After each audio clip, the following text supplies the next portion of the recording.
네, 안녕하십니까. 추영현 선생님입니다. 네, 오늘은 이제 그 벡터에 대해서 어떤 것을 좀 공부할 거냐면요. 저번 시간까지는 이제 덧셈과 뺄셈하고 실수배에 대해서 공부를 했다고 친다면, 이제 벡터에 관한 곱셈은 이제 배운 적이 없잖아요. 근데 우리가 벡터를 곱할 때는 두 가지를 곱할 수 있거든요. 어떤 것이냐면, 그 벡터에 관해서 이제 곱했을 때 이제 스칼라의 값이 나오게 되는 스칼라 곱이라는 것이 있고, 그다음 걔네들 벡터를 곱했을 때 벡터 값이 나오는 벡터의 곱이 있거든요. 그 중에서 우리는 그 첫 번째 있는 것이 이제 곱했을 때 스칼라 값이 나오게 하는 곱셈을 배울 겁니다. 한마디로 일방적으로 우리 벡터의 곱셈 두 가지가 있어요. 일명 내적이란 말이 있고요. 외적이란 말이 있거든요. 내적은 일명 이너 프로덕트라고 얘기하고 외적은 아우터 프로덕트라고 얘기해요. 근데 이 내적의 값의 특징은 무엇이냐면 결과치가 항상 스칼라 값이 나와요. 그래서 일명 스칼라 곱이라고 얘기도 많이 하고요. 그 다음에 외적의 특징은 무엇이냐면 외적에 있는 그 벡터끼리 곱하면 벡터 값이 나와요. 그래서 얘네들은 일명 벡터 곱이라고 얘기해요. 그러니까 우리가 오늘 배울 것은요, 여기 있는 그 중에서 내적이라는 것을 배울 거고요. 다음 시간에는 외적이라고 하는 벡터의 곱에 대한 것도 한번 같이 공부해 볼까 합니다. 그럼 얘네들을 한번 이제 내적을 이제 어떻게 정의할 건지를 먼저 한번 첫 번째부터 보도록 합시다. 그 내적의 정의를 보시게 되면 이거예요. 어떤 거냐? 얘네들을 우리가 일반적으로 이제 A하고 B 벡터를 성분을 이미 표시했었죠. A1, A2, A3, B1, B2, B3라는 성분을 표시했을 때 걔네들에 관해서 이제 어떻게 될 거냐면 내적을 구하는 방식은 이렇게 돼요. 내적을 구하는 방식은 걔네들의 X성분끼리 곱하고 Y성분끼리 곱하고 Z성분끼리 곱해가지고 더해주면 걔네들의 내적의 정의라고 합니다. 그 다음에 걔네들을 곱한다는 표시로 이렇게 점을 표시하게 되면 걔네들 우리가 얘기하는 내적의 수라는 것도 알 수 있는 거죠. 그럼 얘네들 예를 들면 이런 거예요. 예를 들면 어떠냐? A 벡터라는 것을 A 벡터라고 하는 것을 A 벡터라는 것을 3, 마이너스 1,5로 잡고 그다음에 B 벡터라고 하는 것을 B 벡터라는 것을 4, 2, 마이너스 1로 이렇게 잡아볼까요?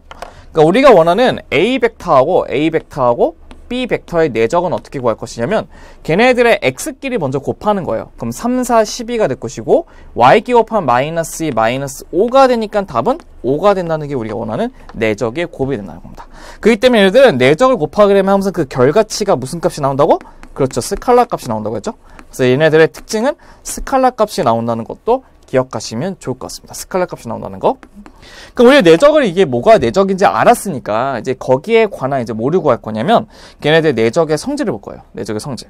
내적의 성질을 보면 이런 겁니다.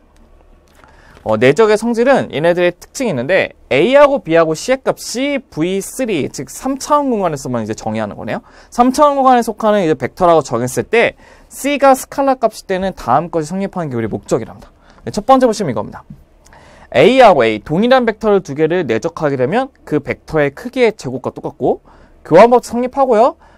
분배법 성립하고 결합법 성립하고 심지어 A 벡터에다가 0, 즉 0을 곱하게 되면 내적시키면 무조건 0이 된다는 것을 확인할 수 있는데 간단하게 몇 개씩만 같이 한번 보도록 하죠.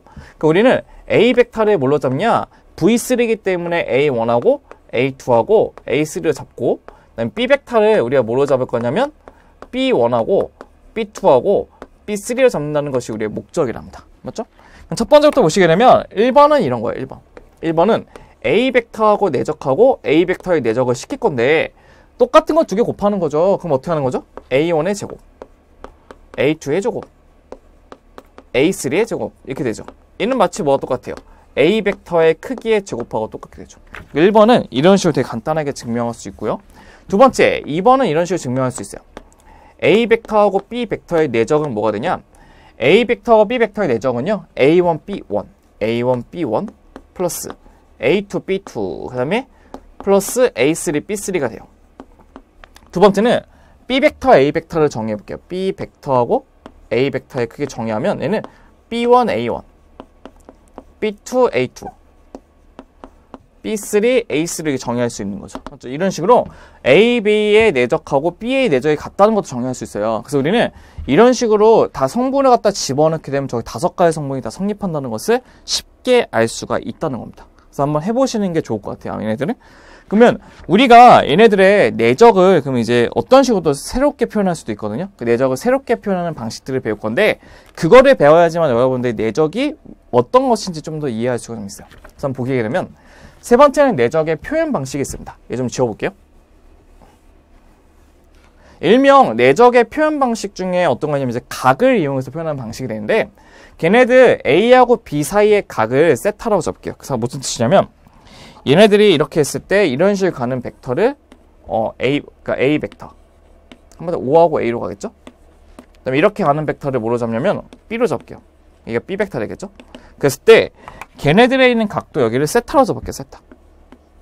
세타로 잡게 되면 걔네들의 우리 벡터는 어떻게 표시할 수 있냐면 내적은 걔 두 개의 크기에다가 뭘 곱한다고요? 코사인 세타를 구한다는 것도 알 수가 있다는 건데 얘네들 한번 이상적으로 한번 증명 한번 해보도록 합시다. 어떻게 하냐면 이런 식으로 연결시켜서 그 벡터를 뒤에 놈에서 앞에 놈 빼기 때문에 A 벡터 빼기 B 벡터가 된다는 것도 확인이 가능하겠죠. 그럼 저희는 이제 뭐 쓸 거냐면요. 여러분 좀 어려운 것이 하나 있지만 J 코사인 법칙을 써볼게요. 그 J 코사인 법칙은 각의 제곱에 관한 그 변의 길이를 구하는 게 우리 목적이죠.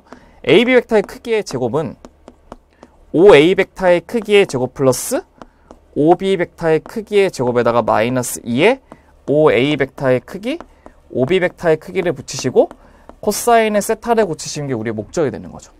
그럼 얘네들을 봤을 때 한번 이거를 이제 벡터로 한번 표시해서 써볼게요. A 벡터 빼기 B 벡터의 제곱, 얘는 A 벡터의 크기의 제곱 플러스 얘는 B 벡터의 크기의 제곱 빼기 2에다가 A 벡터의 크기, B 벡터의 크기에다가 코사인의 세타를 붙일 수 있다는 거죠. 그럼 여기는 왼쪽의 식을 한번 정리 한번 해볼게요. 우리 교환 법칙이 되기 때문에 우리 마음대로 그냥 곱해도 상관없어요. 그럼 곱하게 되면 얘네들은 뭐가 되냐면 이게 돼요. 여기다 한번 써볼까요? 이거 해볼게요. A 벡터 마이너스 B 벡터의 제곱이라고 하는 것은 A 벡터 마이너스 B하고 그다음에 A 벡터 마이너스 B 벡터의 내적을 두 개 곱한다는 거와 똑같아요. 우리 똑같은 성분을 두 개 곱하면 제곱이라 했으니까. 그럼 얘네들을 직접 하나씩 곱해볼 거예요. 그러면 A 벡터의 뭐가 되죠? 제곱되죠. 근데 A 벡터의 내적이죠. 이게 곱하면 A 벡터의 내적. 이게 곱하면 마이너스 A 벡터 내적 B 벡터. 이렇게 곱하면 마이너스 B 벡터 내적하고 A 벡터. 그냥 플러스 B 벡터하고 B 벡터가 된다는 거 알 수 있죠? 그러니까 동일한 성분일 때는 어떻게 하냐면 걔네들의 크기에 뭐가 되죠? 크기에 제곱되고 얘네들은 마이너스 2에 A 벡터하고 B 벡터 되고 얘는 B 벡터의 크기에 제곱된다는 것을 알 수 있다는 겁니다. 그래서 여기는 노란색의 식이 우리가 어떻게 쓸 수 있냐면 A 벡터의 크기의 제곱 마이너스 2 A 벡터하고 B 벡터 맞죠? 그다음에 플러스 뭐가 되죠? 그렇죠. 얘네들은 B 벡터의 크기에 제곱된다는 것도 알 수 있죠. 그래서 얘네들은 어떻게 지을 수 있냐면 이 두 개를 이쁘게 지을 수 있고 마이너스 똑같이 약분시킬 수 있다는 거예요. 그래서 우리는 A 벡터 내적하고 B 벡터의 내적은요. 두 개의 크기하고 코사인에 뭐 곱한 거 똑같다고요? 세타로 곱해진 거와 똑같다고 하는 이 공식이 증명된다는 것도 확인할 수 있다는 겁니다. 그럼 얘네들의 이걸 가지고 우리가 그럼 벡터로 나타낼 수 있는 그 의미가 뭔지를 봐볼 건데요. 얘네 보세요. 우리가 예를 보시면 이렇게 그 내적의 의미는 이런 거예요. 어떤 거냐면 사실 우리가 이런 거죠. 우리가 그 2 곱하기 3의 의미는 무엇이죠? 2 곱하기 3의 의미는 그 똑같은 길이의 2를 몇 번 더한다는 거죠?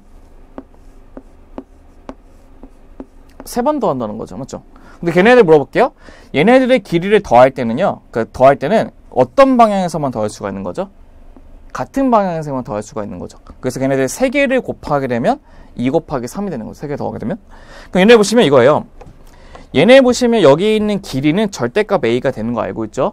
근데 우리는 지금 두 개의 벡터를 곱하고 싶어요. 크기를. 근데 이게 수직으로 내리게 되면 우리가 이 변분의 이 변, 밑변분의 밑변, 빗변분의 밑변이 코사인인 거 혹시 기억나시나요? 그럼 얘를 X라 쓸게요. 그럼 우리는 절대값 A 벡터분의 X의 값이 바로 뭐가 되냐면 코사인의 세타가 돼요.